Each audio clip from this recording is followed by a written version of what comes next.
back, and I'm going to show you how to set up your launch control on your ME221 standalone ECU, whether it be for an MX5 or anything. Today I'm going to show you how to set it up on an MX5, but in theory this will work for pretty much any ECU. Bear in mind that the locations for your settings and stuff may be in different locations, so this will only work step by step if you do have an ME221 ECU. So what I've done here is I've set up just a simple water spray onto the intercooler and the radiator, just to keep our intake temperatures and coolant temperatures cool. That's the first step of safety when you're testing the launch control and you're going to sit there and smash the limiter and test out your launch control. You're going to make sure your engine doesn't melt itself, because the ignition timing actually creates a lot of heat when you start to put ignition timing. So you're going to make sure everything stays cool. That's number one. First things first, we're going to load up our multiple electronic software. You're going to go into the tab that says ALS/launch. We want to enable our launch control. Secondly, we need to set a source. This source is the trigger for your launch control. So depending on how you want it, you can have it on a clutch switch, you can have it set via vehicle speed, or you can have it on a button on your dash, which you run an input wire T ECU. For presentation purposes, and how I like it, is just to have it set to a speed limit. So with the digital pin, to set your source for your launch control, you go into your IO setup, and then we're going to go down into digital inputs, and we're going to set our digital inputs to not connected. What this is going to do is not provide any signal whatsoever. So this lets us have our launch control on enabled all the time, bearing in mind that the vehicle speed is above 2 miles an hour. So anything under 2 miles an hour, the launch control will automatically be enabled permanently. If you move over 2 miles an hour, the launch control will turn off automatically and you can drive your car as normal. Next, clutch switch, we're not going to be using that for today. And cut mode, we can have ignition cut, which will cut our spark and just carry on injecting fuel. We can have our injection only, which will cut the fueling, or we can have both. The most effective that I found is the ignition cut. What we're going to do next is we're going to load up our tables that we're going to need, and there's going to be 3 tables, which is launch control injector trim, which you can find under the motorsport tab, and you have launch control ignition mod and the launch control VSS limit. So we're going to start off in the VSS limit table. We're going to double click that, and as you can see here, vehicle speed 1, we can set that to our whatever vehicle speed we want to. We can match that to the vehicle speed we have set on the first table here. Doesn't really matter, to be honest, you can match it. And then what you want to do is you want to set your launch control limit. So this is your RPM limit. You set it however you like, so you can stagger it with the table. So you can have, at vehicle speed, you have a limit of 4,000. You can do vehicle speed of 2, you can go to 4,500, you know. So as soon as you move off, the launch control limit actually goes up as the car starts moving. Me personally, I like to have it at 1 limit, and then when the launch control turns off, the car performs as normal. So for testing purposes and presentation, we're going to set it at 4,000 RPM, which is where I like to keep it. It's not too high, it's not too low, and we can build as much boost as we need effectively, like that. So once you've set your RPM limit in the VSS RPM limit table, we're now going to go into the injector trim table. So as you're going to see, when you open this table, this whole table for you is going to be set to 1. Anything after 1, so for example 1.2, means that you're adding 20% more fueling. So here we actually have 100% of fuel, which is using our normal fueling table on the car.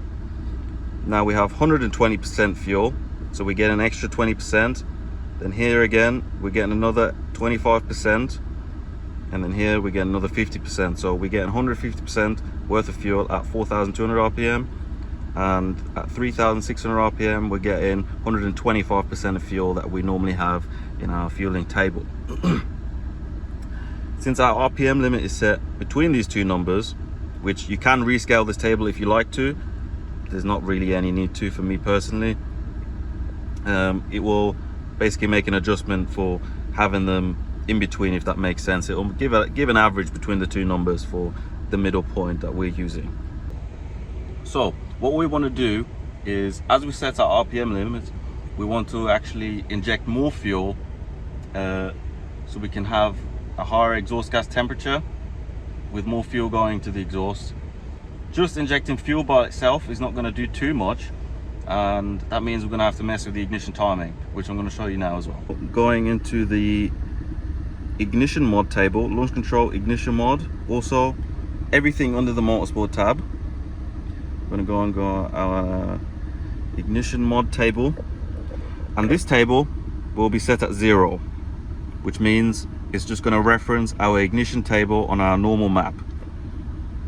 What we want to do, if you think of an internal combustion engine, the less timing you have, the later the spark ignites the fuel mixture, which means the exhaust valve is actually going to be partially open as you inject the fuel and combust it, which means the exhaust the flame front is actually going to travel out of the exhaust valve into the exhaust manifold, which obviously heat generates drive to the turbine, and that's going to build your boost.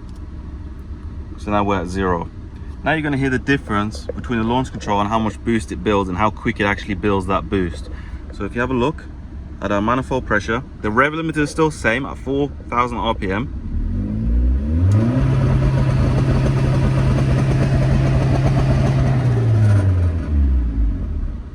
So as you can see, that was barely anything. That's without any ignition modifiers. 5 degrees of timing, and we're going to try the same thing again.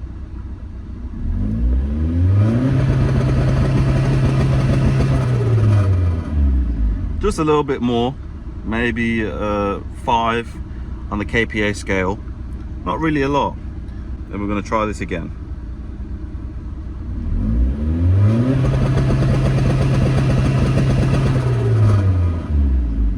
As you can see, still not that much of a difference. So you pretty much have to keep going until it works as you want it to work. So you keep pulling timing. We're going to add another 5 degrees. Make sure you take it incrementally. You don't want to pull too much timing at once. You really want to work in steps and just work your way up and see what makes a difference and how well it works.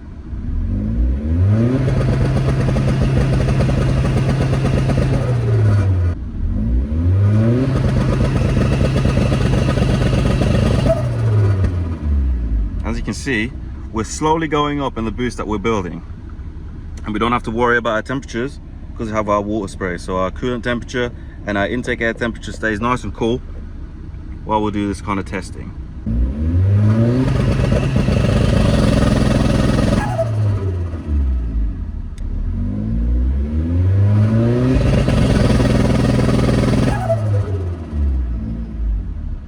As you can see, that was nearly 60 kPa over atmospheric, so we're making a decent amount of boost. If you're looking at the boost gauge,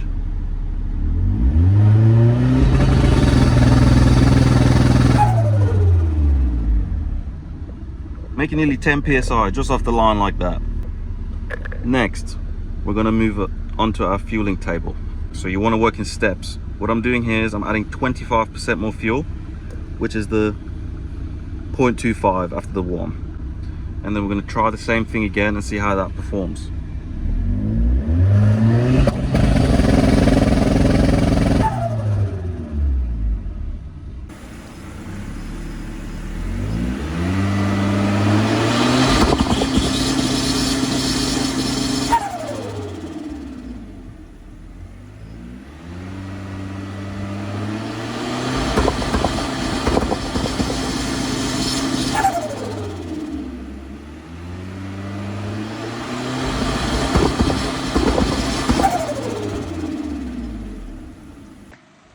And that is how you make your MX5 shoot flames and sound sick. If you want to see a video on the whole turbo kit of this car, let me know down in the comments below, and I'm going to make a video on that as well. Hope you guys enjoyed this little tutorial. Hope it was helpful, and I'll see you in the next one. Peace.